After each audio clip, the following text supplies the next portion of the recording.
বন্ধুরা, আজ আমি আপনাদের শেয়ার করব গ্রীষ্মকালীন সবজি দিয়ে ঢ্যাঁড়স। একটা অতি সুস্বাদু মনোরম রান্না। তো খুব সহজেই হয়ে যাবে, খুবই সাধারণভাবে, আর খেতে হয় অসাধারণ। তো আমি প্রথমেই যেটা করছি, এই যে ঢ্যাঁড়স রয়েছে, ঢ্যাঁড়স আর চিংড়ি, ছোট ছোট চিংড়ি কেটে ধুয়ে পরিষ্কার করে রেখে দিয়েছি। আজ আমি করব ঢ্যাঁড়স চিংড়ি মাখা। তো সেজন্য আমি ঢ্যাঁড়সগুলো কড়াইয়ের মধ্যে দিয়ে দিলাম, আর দিয়ে দিচ্ছি ছোট চিংড়িগুলো। ঢ্যাঁড়স চিংড়ি মাখা করার জন্য ছোট চিংড়ি ভালো হয়।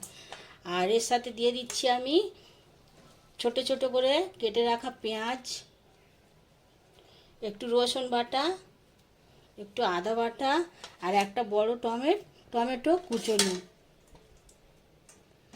আর দিচ্ছি খানিকটা সর্ষে বাটা,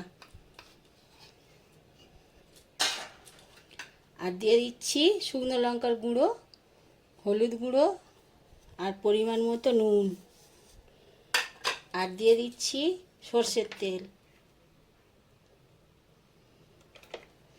এবারে এইগুলোকে একসাথে ভালোভাবে মাখিয়ে নেব।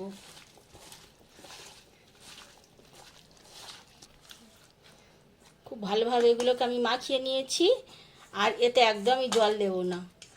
এবারে এটা আমি এই কড়াইটা উনুনে বসিয়ে দেব। গ্যাসের ফ্লেমটা একদম লোতে রাখবো, যার থেকে লো আর হয় না, এরকম লোতে রেখে এটা ভাপে সিদ্ধ হবে। কড়াটা বসিয়ে দিলাম, আর এর উপর থেকে দিয়ে দিচ্ছি ঢাকনা। এবারে মাঝে মাঝে খুলে আমি দেখবো সিদ্ধ হয়েছে কিনা, আর একবার উল্টে দেবো মাঝে। তারপর নামাবার সময় আবার আমি আসছি। তো ঢ্যাঁড়সটা খুব সুন্দরভাবে সিদ্ধ হয়ে গেছে, মাঝে একবার আমি উল্টিয়ে দিয়েছিলাম। এবার আমি নামিয়ে নেব। তো নামাবার আগে আমি দিয়ে দিচ্ছি একটু কাঁচা সর্ষের তেল,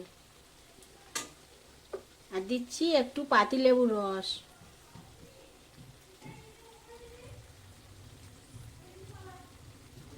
এবার আমি গ্যাসের ফ্লেমটা বন্ধ করে দিয়ে ঠান্ডা হয়ে গেলে পরিবেশন করব। বন্ধুরা, খুব সহজ সাধারণ একটি রান্না ঢ্যাঁড়স চিংড়ি মাখা আপনাদের সামনে পরিবেশন করলাম। তো সাধারণ রান্নাটা হলে কি হবে, অসাধারণের টেস্ট। ভাত দিয়ে দুপুরে গরম ভাতে গরম গরম ভালোই লাগবে। একবার ট্রাই করে দেখতে পারেন। আর ভালো লাগলে লাইক কমেন্ট শেয়ার করবেন, আর আমার চ্যানেলটাকে সাবস্ক্রাইব করবেন প্লিজ।